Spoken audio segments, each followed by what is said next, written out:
ladies, it's Nat Carter, personal trainer and fitness expert from NatalieCarterTalksFitness.com. Today, we're going to talk about programs with bells and whistles. Do we need them? Do you need them? Are they of any benefit? Now, let's, as always, start with the short answer rather than a long answer. Personally, I absolutely believe no. You do not need the bells and whistles on your program, and I'm going to give you a couple of reasons why.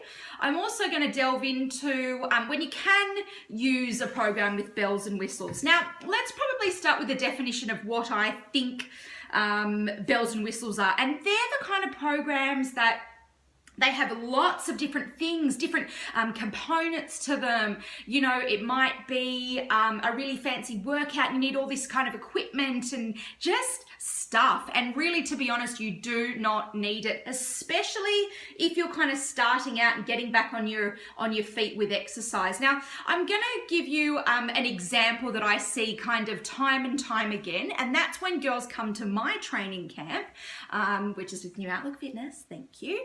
And basically, well, basics aren't even kind of covered with them in terms of what they can achieve. So I really want to look at someone who can squat properly, who can lunge properly, deadlift, etc., etc. So whether that be their old trainer or program hasn't really effectively looked at that, then that's probably the biggest, thing that I see wrong with a lot of these fancy bells and whistles programs. So yeah, you might have some really great techniques, and one that I kind of laugh at is like, the whole CrossFit thing with the masks and the VO2.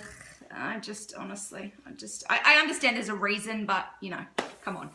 I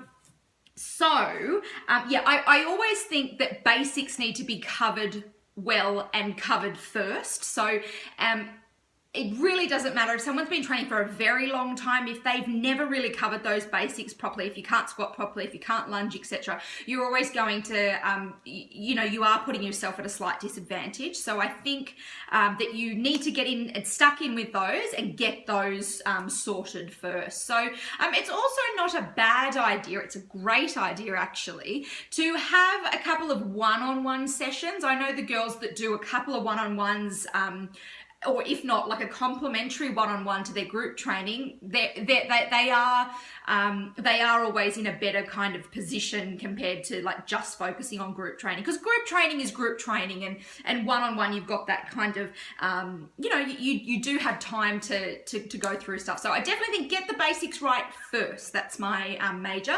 Look, you've got to also think about setting the groundwork. You can't run before you walk. I know that a lot of people go, I'm going to do everything and I'm going to try everything, but we really want to be setting that foundation of like working on our fitness, building up our strength levels. You may be gung-ho, but I can tell you 100% it never works out really great in the long run, because you burn out really quickly and you just won't ever see your goals to fruition. So just back it off, lady, back it off. Take it, where you think, I'm going to exercise 5 days a week. Whoa, Nelly. 3 to 4, focus on that, get some really great sessions in Monday, Wednesday, Friday, Tuesday, Thursday, Saturday. I don't care what days you're doing, just do it. Okay, so progress and progression is key, and I guess that kind of it does come off the basics first and learning to set the groundwork. So when you have progression, you're going to be able to lunge, then you're going to be able to lunge press, lunge curls, side lunge. There's going to be a progression that you can follow. If you follow something for 6 weeks, unfortunately, you can't then expect to have this Adonis amazing physique. It does not matter how fantastic your trainer is or the training is. You do need to stick at something for a while. So I really think that you have a good, 6 months to a year that you're going to really put in the groundwork, and you're going to constantly be progressing that way. So don't stay in the group that is too easy for you. Push yourself to kind of get to the front runners there and to get to the girls who are lifting a little bit heavier than you, because that's really it's a great way that you see progression as kind of, getting that competitive spirit in your training. So I think sticking to the program is another really important thing, which I guess that's kind of what I've addressed. And that's about not thinking, where are my results and I want my money back because I didn't get them. You've got to understand that you've got to put the time into your training. There's got to be progression into your training, and you've got to be making sure that you attend sessions. Unfortunately, you do not get fit from doing nothing. Sorry to break it to you. That also leads me on to injuries, which I want to kind of touch on. When you get all gung-ho and you do the fancy programs with the bells and the whistles and you're deadlifting 100 kilos and blah, blah, that's great. But just because you can do it does not necessarily mean that you should kind of start off with that stuff. I think, again, it probably goes back to the fundamentals, getting the basics, understanding that you are probably going to need to go and have a massage at some point. You're going to need to jump on the foam roller. There might be a couple of trips to the physio, and that's not about your trainer being a dipshit and trying to injure you. That is not our goal. We want to keep people safe, and we love working with our clients. And if our clients don't come to us, well, then that affects our business. But you really do have to be prepared to, say, look, that doesn't feel really amazing. Look, even touching on those the next day or the day after kind of DOMS, the delayed onset muscle soreness. If anything doesn't feel right, it's got to be a hand up and say, excuse me. You need to give your trainer feedback, and that also goes in a group fitness situation as well. Even if you've got, Josephine jumping for joy up on the stage there, you do need to, I think it's, trainers and fitness instructors, they really do work on feedback. So always just talk to someone if you feel that you're not perhaps you don't feel the particular muscle group that you're supposed to be working, or you are just in a weird kind of pain. Weird pain is not good, okay? So let's try to prevent the injuries from doing too much too soon.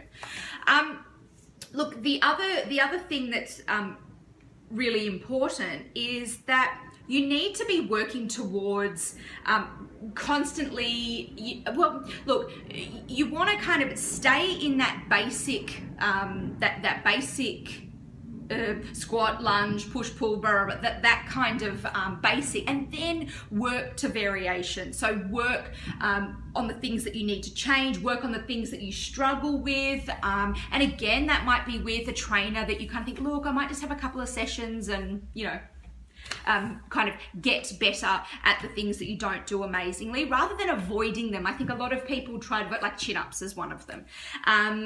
Trying to avoid it doesn't make you magically better the next day at it. So I think, know when the bells and whistles, and this is what I kind of said I'd touch on in the very beginning, know when the bells and whistles are going to help you as opposed to hinder. So I think, that beginner intermediate, the bells and whistles, generally you don't need them. They're just a bit fancy. Sometimes they're a bit more of the trainer's ego.